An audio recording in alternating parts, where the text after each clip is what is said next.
Yo, what is going on guys? It is Kaspazi here, and today I am going to show you the fastest and best way to unlock Box Addict in Zombies. This challenge had a lot of tracking issues. A lot of people were saying you have to do it in one game, you can't load in from a save file and complete it, but that's exactly what I did. I loaded in from a save game. Let me show you how. If you have any of the following gobblegums, I would highly recommend using them: Raindrops, Wonder Bar, and Immolation Liquidation. Step number 1, I would highly recommend having Speedy Roulette as a minor augment for Speed Cola. This is going to allow you to spin the box much faster. For the method that I'm going to show you, this is not mandatory but highly recommended. For Ether Shroud, have Burst Dash. Then you'll want to start a directed solo game on Liberty Falls. Once you're inside the game, you will want to kill zombies until you have one full Ether Shroud. Then in the spawn room, do a strafe jump like I do, look at this door, and you'll want to activate your Ether Shroud. If done correctly, you will be behind the barrier even though it's locked. You will then want to take the zipline to the bank rooftop and open up the door the second you can. If you wait too long, you'll take damage from the death barrier. Then you'll want to open up this door, jump down, look down, and directly underneath the door you just bought, you'll be able to buy the one inside the bank from the top. Run into the bank from this entrance and you will notice that both of the main doors will be locked. This is to ensure the fastest possible spawn rates for zombies. At this point, I would highly recommend pushing the round cap to the max of 11. This is going to ensure that you get a mangler spawn every single round if you're trying to farm camos as well. But the main purpose of this setup is to farm as many points as we possibly can, as fast as we can.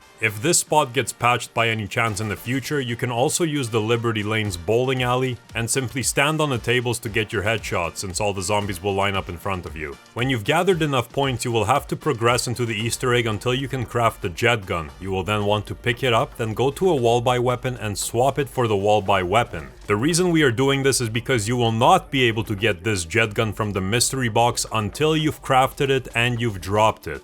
Let's say you are loading into a save game in which you've already crafted the jet gun. You will want to load in, go back to the crafting table. There should be another jet gun on the table. Pick it up, then swap it out for any weapon just like we did, and you will now be able to get it from the mystery box. At this point, you will also want to swap out the weapon that you spawned in with. In my case, it was the XM4. This way you'll be able to get that weapon from the mystery box as well. This is very important, otherwise you might be spending for hours waiting for just one weapon. Once you've gathered enough points, I was able to complete this with 150,000, believe it or not, but you can then go ahead and start spamming the box. You will have to get all 4 kill streaks, you will have to get every single weapon that spawns in Liberty Falls. Keep in mind there are a few weapons that only spawn in Terminus and not Liberty Falls. In my game, every time I got a new weapon, I went into a Word document and I typed the weapons in. I'll have the full list in a pinned comment down below. You can use it to check it off for yourself. You can also utilize the Raindrops Gobblegum. This is going to drop every core power-up, including a fire sale. Fire sales are going to spawn a box at every possible location for 30 seconds. Also, in order to get fire sale power-ups from the zombie kills, you will have to move the box at least once in the game. To do this, simply spin it until you get a teddy bear, and this is going to allow for fire sale drops. I would also highly recommend using the Wonder Bar Gobblegums. This is going to allow you to get a wonder weapon from the mystery box, either the ray gun or the jet gun. Much faster, theoretically speaking, it should be a 50% chance, either the ray gun or the jet gun.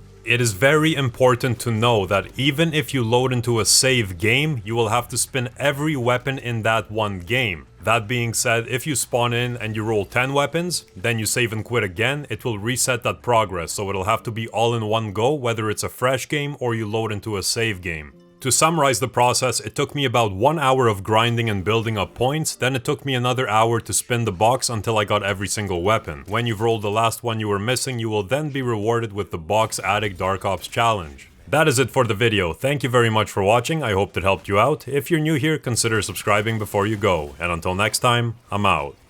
Peace.